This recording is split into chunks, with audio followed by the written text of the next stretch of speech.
জয় যিশু। সকলকে শুভ সন্ধ্যা। আমি যশোদা রায়। আমি ধন্যবাদ দিতে চাই এতলাম বাইবেল ইনস্টিটিউটকে, বিশেষ করে ধন্যবাদ দিয়ে আমরা ডিভিএস কোর্স সম্পূর্ণ করেছি এবং ডিভিএস কোর্সে আমরা যা শিখেছি কিভাবে শিষ্য তৈরি করা যায় এবং শিষ্যত্বের গুরুত্ব এবং এই শিষ্য তৈরি করার জন্য আমাদের কি প্রয়োজন। কোর্সে আমরা শিখেছি যিশুর ঈশ্বরত্ব, যিশুর ক্ষমতা এবং বিশ্বাসের মধ্য দিয়ে পরিত্রাণ কীভাবে লাভ করা যায়। আমি শিষ্যত্ব সম্পর্কে একটু বলতে চাই যে শিষ্য তৈরি করা আমাদের কেন প্রয়োজন। কারণ সে মথি 28 অধ্যায় 19 পদে বলা হয়েছে যে তোমরা সমুদ্রের জগতে যাও, পিতার পুত্র পবিত্র আত্মার নামে তাহাদেরকে বাপ্তায়িত করো। আমি তোমাদেরকে যাহা যাহা আজ্ঞা করিয়াছি তাহা সে সমস্ত পালন করিতে তাহাদিগকে শিক্ষা দাও। আর দেখো, আমি যুগান্ত পর্যন্ত প্রতিদিন তোমাদের সঙ্গে সঙ্গে আছি। তিনি আমাদেরকে প্রতিজ্ঞাও দিয়েছেন, তিনি আমাদেরকে বলেছেন, তিনি আমাদেরকে আদেশ দিয়েছেন যেন আমরা শিষ্য তৈরি করি, সমগ্র জগতে তার সুসমাচার প্রচার করি। এবং সেই সিএফটি কোর্সের মধ্যে আমরা যা শিখেছি, আমরা বিশ্বাসের মধ্যে দিয়ে পরিত্রাণ পাই। যদি আমরা বিশ্বাসের মধ্য দিয়ে তাকে গ্রহণ করি, তাহলে তিনি আমাদেরকে বলেছেন যে তোমরা যদি আমাকে বিশ্বাস করো, গ্রহণ করো, তিনি আমাদেরকে তার সন্তান হওয়ার অধিকার দিয়েছেন।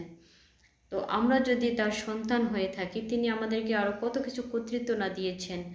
আমরা প্রার্থনার মধ্য দিয়ে অন্যকে সুস্থ করতে পারি এবং আমরা প্রার্থনার মধ্য দিয়ে, সুস্থতার মধ্য দিয়ে আমরা সেই প্রভু যীশু খ্রিস্টকে বিশ্বাস করাতে পারি। তো আমি এইটুকু বলতে চাই যে পরিত্রাণ, আমরা আমাদের পরিবার, আমরা অনেক দিনেই খ্রিস্ট ধর্ম গ্রহণ করেছি, কিন্তু আমরা পরিত্রাণ হারিয়ে ফেলেছিলাম।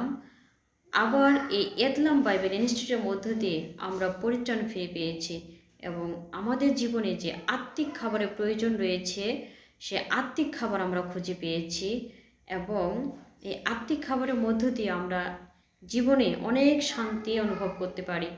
কারণ এই আত্মিক খাবারে যে শান্তি লাভ করি এবং আমাদের জীবনে যে অভাব, সে অভাব আমরা বুঝতে পারি না।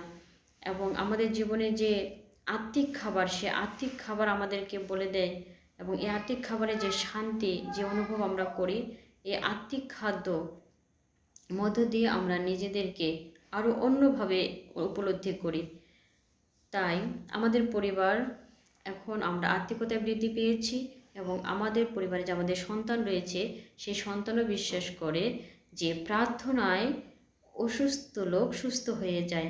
তাই সে যখন অসুস্থ থাকে, জ্বর, সর্দি, অন্য কোনো ব্যথা হলে বা ব্যথা পেলে সে শুধু বলে প্রার্থনা করি, প্রার্থনা করলেই সুস্থ হয়ে যায়। তো আমরা এখান থেকে শুধু আমরা এটা বিশ্বাস করি যে আমরা বিশ্বাসের মধ্য দিয়ে গ্রহণ করলে আমরা পরিত্রাণও পাই এবং সুস্থতা লাভ করি। আমরা প্রার্থনার মধ্য দিয়ে আমরা যত বেশি ঈশ্বরের সাথে সম্পর্ক তৈরি করি, আমরা তত বেশি শান্তি অনুভব করি। ধন্যবাদ সকলকে।